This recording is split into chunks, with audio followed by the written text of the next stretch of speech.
करके लगाया था पैसा कि हमारे पैसे मिलेंगे और काम आएंगे हमारे बच्चों के या हमारे बच्चों के भविष्य के लिए काम आएंगे। हमारे मिस्टर खुद वहाँ पे कार्यरत थे, 35 साल से कार्य कर रहे थे, 35 सालों से वो कार्य कर रहे थे। वहाँ काम करते हुए उन्होंने अपने पैसे भी लगाए और उस मेंबरों को भी जमा कराए, मगर हमारे मिस्टर की डेथ होने के बाद भी सहारा ने कोई भी हमें 1 रुपये का भी सहायता नहीं दी गई है और हम वहाँ कार्य करते हुए भी हमको जब सहायता मिल नहीं पा रही। लेटेस्ट अपडेट, 35 लाख रुपए जमा कराए, पति की मौत के बाद भी नहीं मिले, बिटिया की शादी कैसे करूंगी।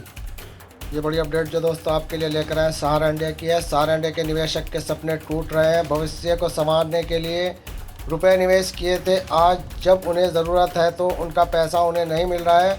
जबलपुर की मंजू मालविया के लाखों रुपया सहारा इंडिया में फंसे हैं। पति की मौत के बाद भी उन्हें फूटी कौड़ी नहीं मिली।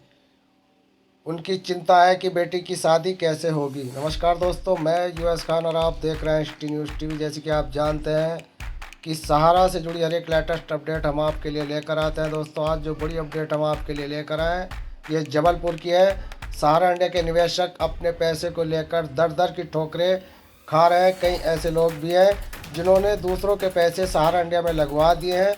ऐसे में दूसरे निवेशक भी एजेंट को ही परेशान कर रहे हैं।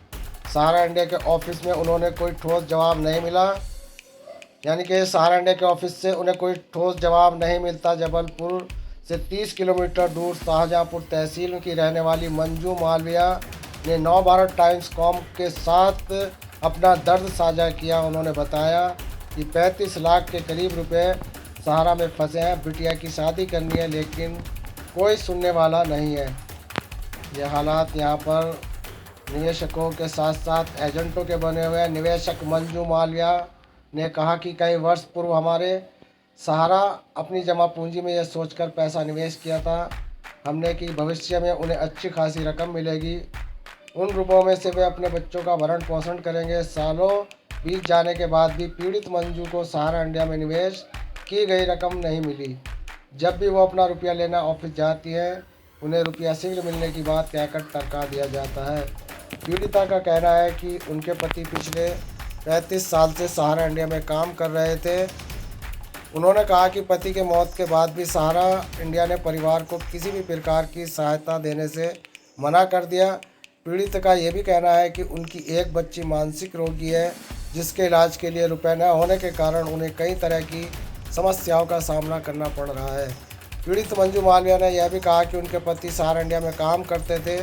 उन्होंने अपने परिचित सहित कई लोगों का रुपया जमा कराया, निवेश कराया। आज लोग पैसे लेने के लिए बार बार घर का दरवाज़ा खटखटाते हैं। पति का सिर से साया उठने के बाद अब घर की सारी जवाबदारी मेरे ऊपर आ गई है। परिवार में पीड़िता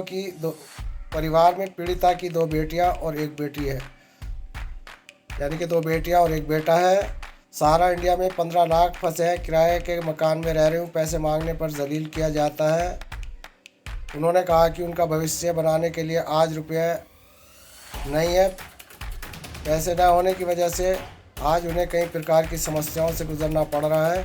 मंजू मालविया ने कहा कि सहारा इंडिया के स्थानीय ऑफिस में वर्षों से चक्कर काट रहे हैं लेकिन अभी तक उन्हें 1 रुपया नहीं मिला।